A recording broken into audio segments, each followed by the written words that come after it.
This disease has never had a more worthy opponent. Politicians from both sides unite in support of Senator John McCain in the wake of his cancer diagnosis. Plus, his daughter Megan posts a heartfelt message to her dad and calls out the trolls. Guys, Aaron Carter emotionally opens up about an eating disorder.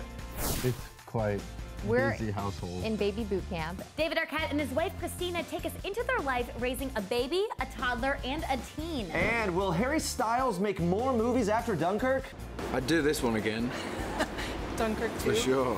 I loved them, I missed them, but they made stupid mistakes and they both lost their heads for it. Sophie Turner talks about her life growing up on Game of Thrones. And listen up, ladies, things are getting real, talking love lives with the guys of Why Don't We? If you're single, raise your hand. Oh!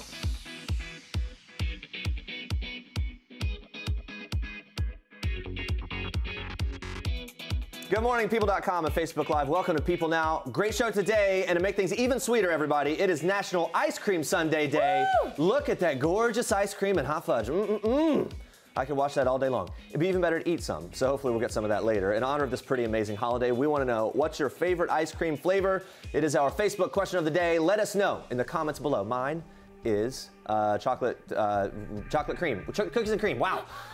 Could I have thought of that before this moment? Yes. Here's what you need to know and what's trending today. Starting off on a serious note, John McCain's daughter, Meghan McCain, shared an emotional tribute to her father on Twitter Wednesday following the announcement that the 80-year-old politician was diagnosed with brain cancer, writing in part, "The news of my father's illness has affected every one of us in the McCain family. My grandmother, mother, brothers, sister, and I have all endured the shock of the news, and now we live with the anxiety about what comes next." On July 14th, Senator McCain had a minimally invasive craniotomy to remove a 5-centimeter blood clot from above his left eye. It's according to a statement released from McCain's office. Subsequent tissue pathology revealed that a primary brain tumor was associated with the clot. In her tribute, Meghan went on to say, "It won't surprise you to learn that in all of this, the one of us who is most confident and calm is my father. He is the toughest person I know. The cruelest enemy cannot break him. The aggressions of political life cannot bend him. So he is meeting this challenge as he has every other.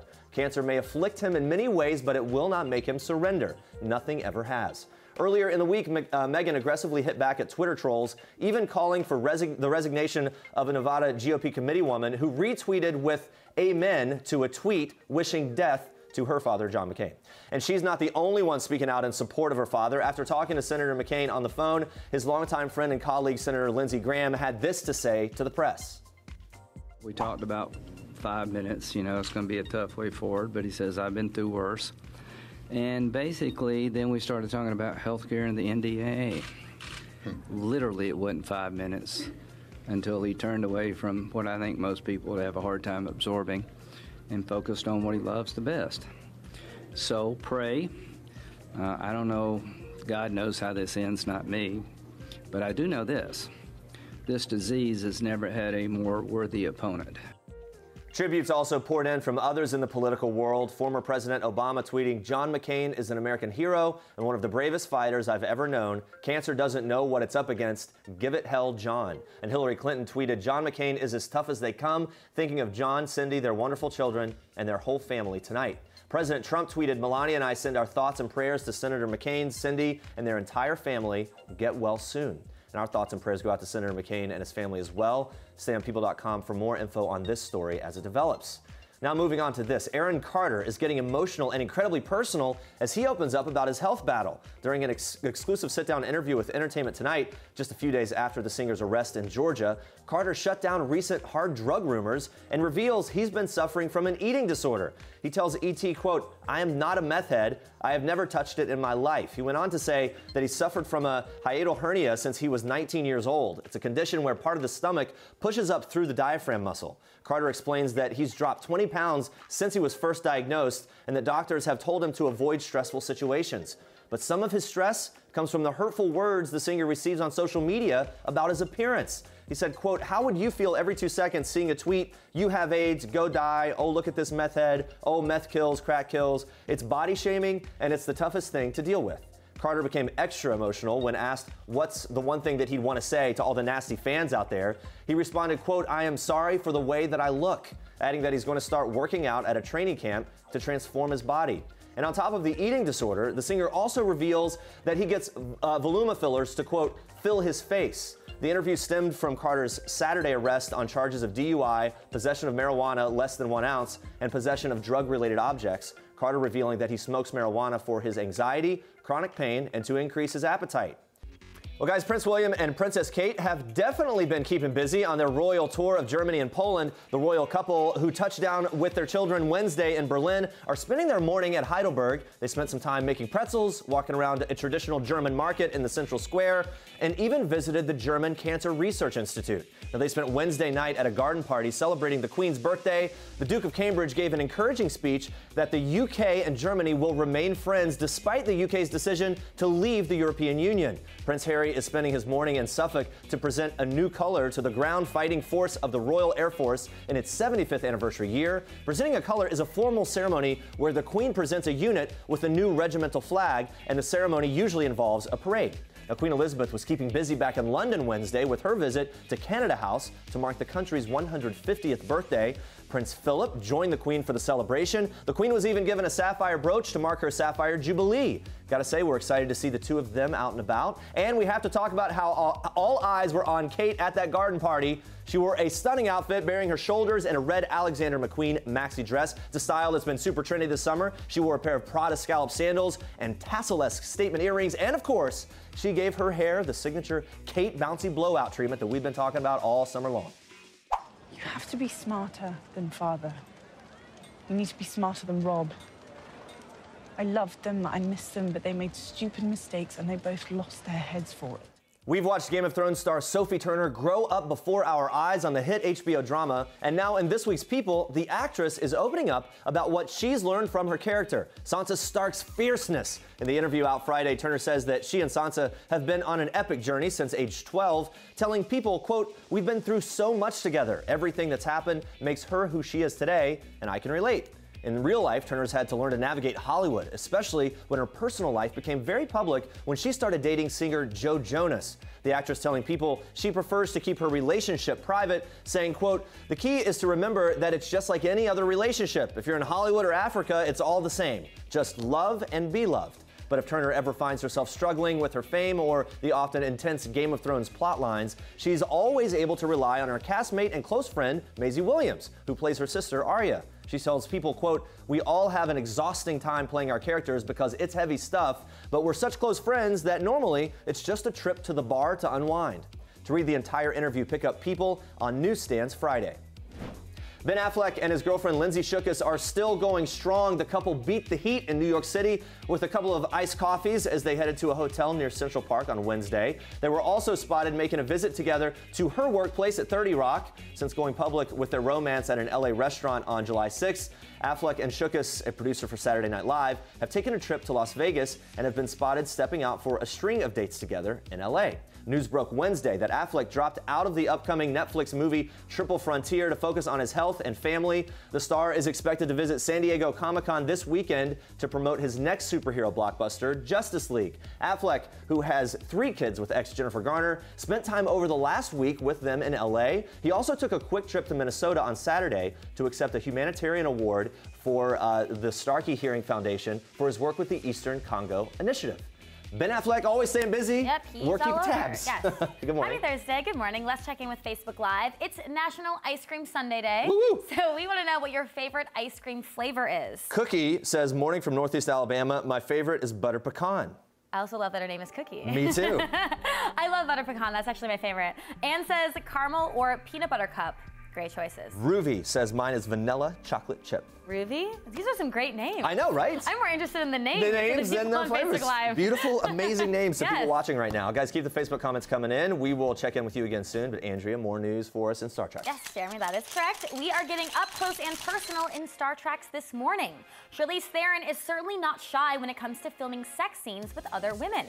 The 41-year-old actress, who stars in the upcoming action thriller Atomic Blonde, opened up about those racy scenes with actress Sophia Boutella, telling Extra, "With Sophia, it was easy just because we're both dancers and you have to choreograph those scenes quite a bit.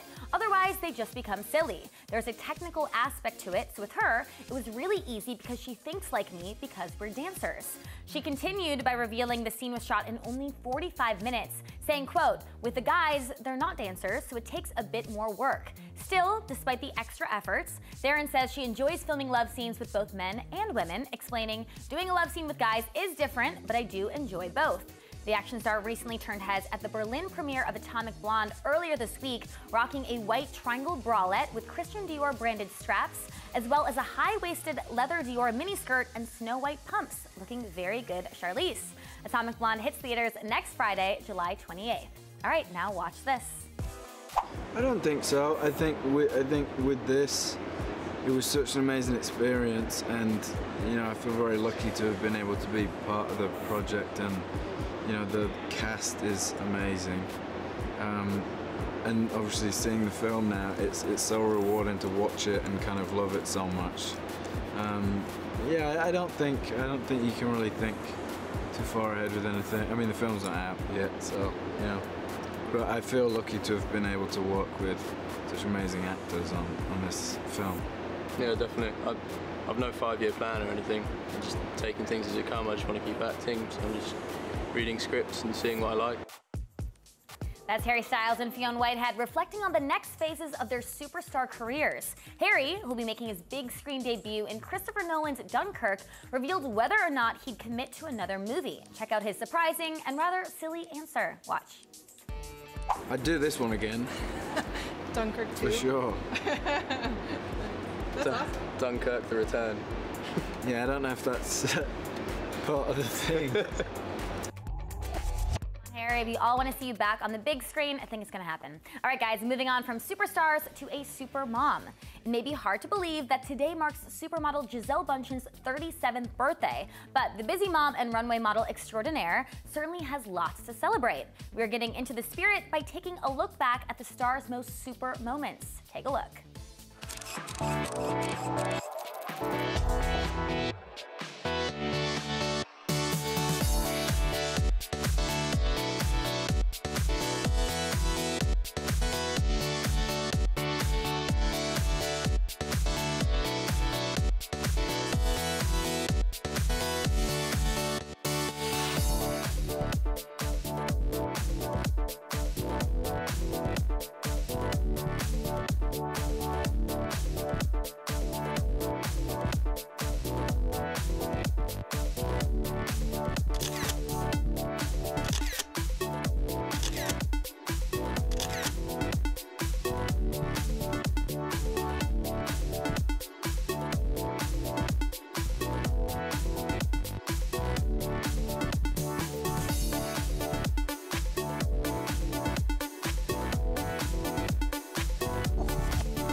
Birthday to Gisele. And those are your Star Treks for today. All right, guys, stay with us. David and Christina Arquette are opening up about raising a baby, a toddler, and a teen. Plus, we're meeting our hero of the week who teaches at-risk kids how to play baseball. Stick around.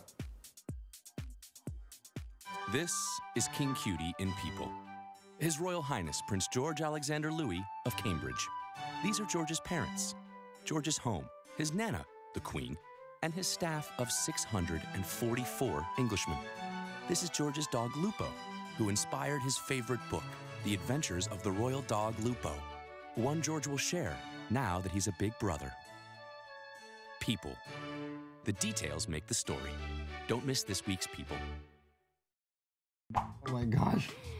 So, a teenager, a toddler, and a newborn. yeah. It's quite We're busy household. in baby boot camp and children boot camp. It's like literally one kid here, where's Coco, what's going and then on? basset hounds We have 3 everywhere. basset hounds, so it's like a circus cart when we get out of our car. They just keep coming out.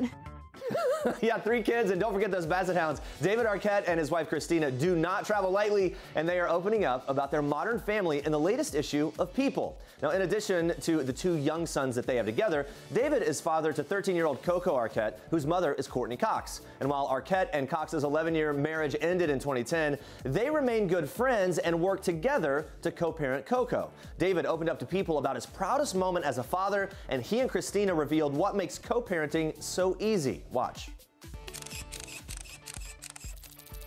My proudest parenting moment is just seeing them grow up and the kind of people they become. Coco's just such a wonderful young lady. So proud of her, and seeing her on play, do plays and sing. And It's just amazing.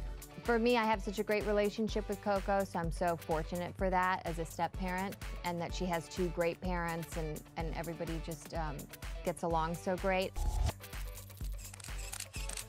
This is Jennifer Lawrence in People. This is Jennifer photobombing Taylor Swift, and Sarah Jessica Parker and Liam Hemsworth, proving that while we all love the fashion of the red carpet, it's people who steal the show. People. The details make the story.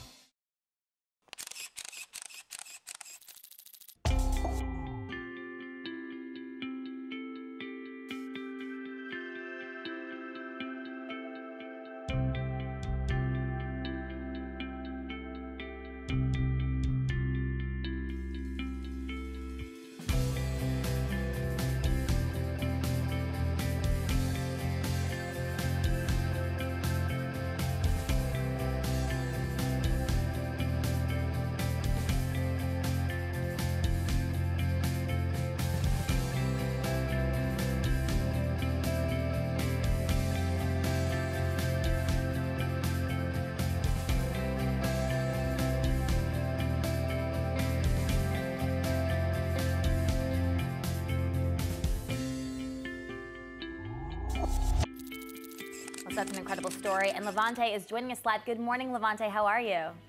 Morning, Andrea. I'm doing well. How are you? I'm great. Thanks for joining us. So take me back. After your prison release, you started coaching in 2001 and then started Lost Boys in 2008. What was the turning point for you where you wanted to start helping others? Well, you know, it was funny when I started coaching. I was just excited about sports. You know, I grew up playing sports, and my wife found this flyer for the Little League that I grew up in. It had come back after 20 years, so I started coaching in it. And after about 3 seasons, so it was really around 2005, 2006, after about 3 seasons, the gentleman that started it folded it, and I was getting ready to let the kids know that it was over and get them somewhere else to play. And we had experienced a really traumatic incident where two assailants were chasing another guy across the field, middle of the day in the summer. You know, they had guns, and so, you know, the kids just didn't really respond to it. So I knew they were desensitized, and there was sort of this feeling, this honest that maybe I had helped to contribute to what was happening in my community, you know, through my own actions. So I wanted to do something different about it. Yeah, and now you're helping all of these kids. What has the response been like from the kids that you've been mentoring through this program? It's awesome. The staff and I, we love the kids, we love the parents. I mean, nothing is more gratifying than watching these kids grow, especially over years, the ones who have been with us from the very beginning that are now 19 and 20 and are going off to college with academic and athletic scholarships. We just sent a young man, Dartrey Brinson, is on his way to Clark Atlanta University with a full ride scholarship after 2 years in Chicago City College system. So to see the success of the young people that come through the program, I mean, I can't even put words with it. It's so amazing. And then as a father of 3, what is the most important lesson that you've passed on to your own kids? I think, Andrea, the greatest lesson with that is compassion and the ability to contribute for positive change. So we hear a lot of people talking about, I hear a lot of people say, well, you know, I want to do something, I want to help change some things, but I got to get myself together first, and I got to do this first. And, you know, to me, there's no prerequisites for helping others. You know, I didn't wait to get myself together. This has been a parallel process. You know, I'm still getting my life together while simultaneously running this organization and continuing to refine it and help it grow. Yeah, as they get older, do you want them to join you with running this organization and giving back? Is that kind of your plan? Yes, absolutely. I'm always lecturing my son. I'm trying to teach him how to be a young executive now. He's only 11. He's actually one of the players. Never too early to start. And so I'm grooming him. Yeah, got to start. Got to have a legacy there. That's great. And then what can people at home that are watching do to help support Lost Boys, Inc.? Well, listen, Andrea, like any organization, we need monetary support, right? We're beginning to grow. We have an office. We're up to a staff of like 10. We're paying young people who are working in the program who are alumni to the baseball program. They don't play, they work. So our budget now is soaring a little above $150,000. We're moving towards $200,000. So that's one way. Another way is, you know, just connecting with us on social media and seeing the good that's going on in Chicago. you all, the nation is hearing so many bad stories about Chicago, but there's so much good going on in Chicago, and not just with our organization, but organizations citywide. So just, follow us and see what's going on with us. That's the biggest thing. Well, I love that, Levante. Thank you so much for joining us. And for more information, please visit lostboysinc.org. Thank you. Thanks for having me this morning. Some of the ladies that are lined up around the building want to know who is single and who's in a relationship. This is where we get real, fellas. And you have the choice to be honest here. If you're single, raise your hand. Oh! Super committed? Yeah. Okay, locked up. Go ahead. She's awesome. Okay, in a good way. Locked up in a good way. She's from New York. She lives in Long Island. Okay. So she's a New Yorker. And so, how'd you meet? Is this like a longtime friend? Through the internet, which is like really? It's crazy. Yeah. Was she a fan first? No. She does her own thing. She's a YouTuber, so she's. Do we know this YouTuber? You might. Her name's Christina, Beauty Chickie on YouTube. I think we do know this YouTuber. Wow, that's really cool. So how long has this been going on? It's been going on just over a year. Wow, that's especially in like early dating life. That is a very long time. It's fun. She's awesome. She's great. There you go, got all the details. And ladies, you heard it here. You still have a chance with 4 out of 5 guys, and hey, that ain't too bad. Boy band Why Don't We has taken the internet and the music world by storm. They are headlining their Something Different tour, and it's our Toyota People Pick of the Day. Their EP just hit #1 on the iTunes Pop Albums chart. Their reaction, pretty epic. Watch.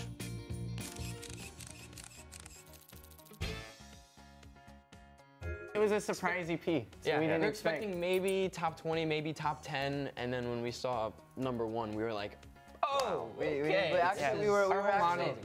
actually in bed sleeping, and our manager just walks in, and he's just like, yo, guys, like get up, and we're just like, no, I'm trying to sleep. Like, I'm trying to get my sleep, and then he's like, no, and he shows us the phone, and we're like #1. We're like, wait, all right, I'm awake now, I'm good. All right, that's definitely something that'll wake you up. Now, Why Don't We are best buds with social media superstar Logan Paul. The group has worked with him before on his hit song, Help Me, Help You. So what would we be surprised to know about Logan? Watch this. Help me, help you. Girl, what you trying to do? 'Cause I don't got a clue. People don't know how hardworking that guy is. Yeah, he works. Yeah, I mean, so hard. Because it's all so fun in the videos, but like after all the fun, he sits up all night and makes sure it's good for the his fans and everything. We saw your music video with Logan Paul called "The Fall of Jake Paul." There's that whole rivalry going on between them, the brothers. We've been on seeing what's happening here. Why did you guys get in the middle of it? You just feeling the vibe, yeah. You ain't doing it right, yeah. Jake released his song, and he threw a little line in there. I don't remember it, but he dissed us. And so Logan was like, "Hey, I'm writing this song. Do you guys want?" And we were like, "Oh yeah." That's like, cool. "Oh, of course." You saw the opportunity to get back. Yeah. He kind of came at us, so we had to come back at him a little bit. Yeah. So he's a bro. Jake is awesome. No, they're both. We were on. So the feud. Have we put the feud to rest? I think we're all. Yeah, it's okay. All right. He's awesome. But still team Logang technically.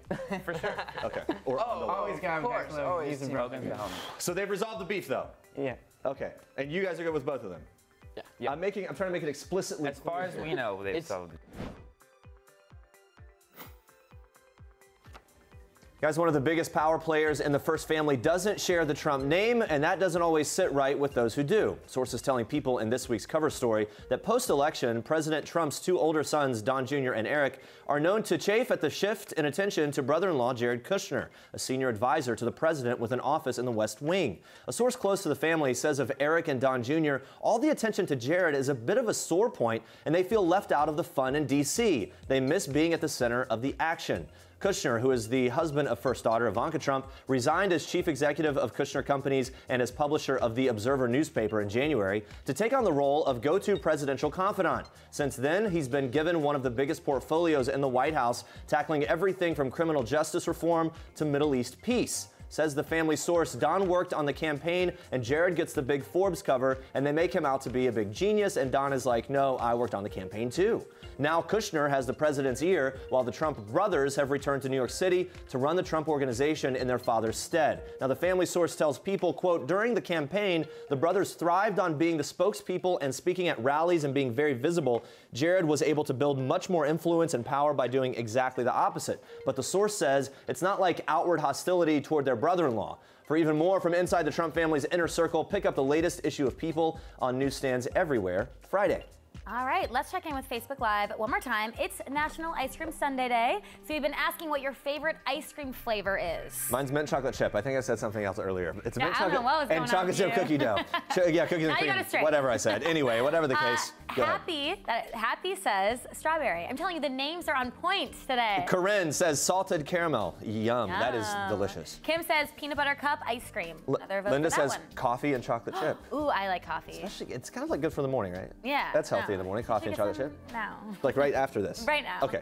Guys, thanks for watching and thanks for the comments and all the ice cream suggestions. Be sure to tune in again tomorrow. Andrea Zimmerman will be live with us trying out some bizarre foods for his new season. Plus, David Arquette and his wife Christina are back dishing on what it was like for her having severe morning sickness and how she got through it. Last time Andrew Zimmerman was here, I had raccoon, so it's hard to say. Very interesting. Yeah. You never know what you're gonna get. All right, thanks for watching. For now, we leave you with fitness and transformation motivator Shaun T showing you 4 simple moves in this dance routine. You'll be sure to work up a sweat in style at your next summer pool party. You work up a sweat. We're gonna go get ice cream. Ice cream. Okay. Yo, I got an amazing routine for you. Shaun T here, and if you're going to the pool party, you gotta know how to dance there, and you gotta get in shape before you go. So I'm gonna show you 4 moves that we're gonna rock it out to. I got my girls here, because you know they wanna look good at the pool too. Are you ready? First move is called a pull and throwback. 5, 6, 7, pull it up and down. Hit, cross your arms, go back, hit, and stop right here. Now the next move is gonna be called a pull and take it low. So you're gonna hit it. Pull it this way, hands on the hips and shake, and you say, come for me. Hey, hey. After this, we're doing a box step, 1, 2, 3, 5, 6, box step. Here we go. It's 1, 2, a 1, 2, 3, other side. Hit, a 1, 2, 3, and my favorite move of all time is step together, push it up, 5, 6, step it out here. And 1, 2, push your booty in the air, hey, throw it out, boom. Ha, you can clap it at the end, throw your ponytail, do whatever you gotta do. But what we are gonna do is do the routine right now. You guys ready? Music!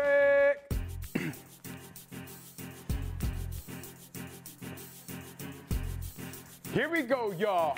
5, 6, pull it up, down, up. Yes, cross your arms, move it back. 5, 6, bring your hands to you and here. Put your hands on the hips. Come for me and box step, 1, 2, 3, hit. Other side, go. Hey, step together and push the booty up in the air right now. Hit 5, 6, and roll, clap. Look, I know you want to do that. Find your favorite song. Do it over and over again until you can't sweat anymore. And then when you go to the pool party, take your clothes off, put on your bathing suit, and rock it out in front of everybody. I said, hey, hey, hey, hey. Peace out, y'all.